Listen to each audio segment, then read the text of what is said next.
Et sur le plan religieux, il faut que les Africains comprennent que leurs ancêtres qui ont été colonisés, qui ont été torturés, qui ont été massacrés pour les forcer à accepter la colonisation, ont également été torturés, massacrés et maltraités pour changer de religion. Les conversions au christianisme ont été faites par la force et par la violence. Alors, imaginez, et les ancêtres que vous avez, peuple africain, sont toujours vivants sur la planète des Elohim. Et ils vous regardent, et ils voient leurs descendants, vous, s'habiller comme leurs tortureurs. Ils voient leurs descendants aller dans les églises qui ont été mises en place par leurs tortureurs.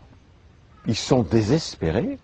Si vous voulez retrouver la vérité qui est le culte de vos ancêtres, débaptisez-vous, apostasiez de la religion des colonisateurs, jetez les vêtements des colonisateurs, retrouvez les vêtements africains, retrouvez la culture africaine, retrouvez les religions d'avant la colonisation. Alors là, vos ancêtres vont vous regarder en étant fiers et en disant, tiens, finalement, nos descendants sont finalement indépendants. Pour l'instant, vous ne l'êtes pas. C'est des blagues.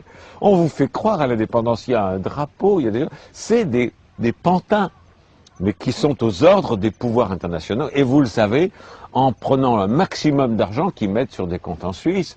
Et en même temps, l'Afrique meurt de faim un peu partout.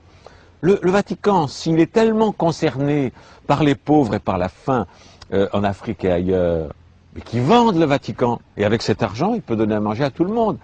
Parce que la religion chrétienne dont on vous vante les mérites et avec laquelle on vous a colonisé, a toujours dit la pauvreté c'est beau, n'avoir rien c'est beau. Ok, faites-le vous-même. Que le pape vende tout le Vatican, c'est une ville. Et avec l'argent, il y a de quoi nourrir tous les Africains pendant plus d'un siècle. Non, ils restent dans le luxe, mais dans les églises africaines, on continue de prêcher la pauvreté, l'humilité. Et c'est des blagues, c'est la suite de la colonisation.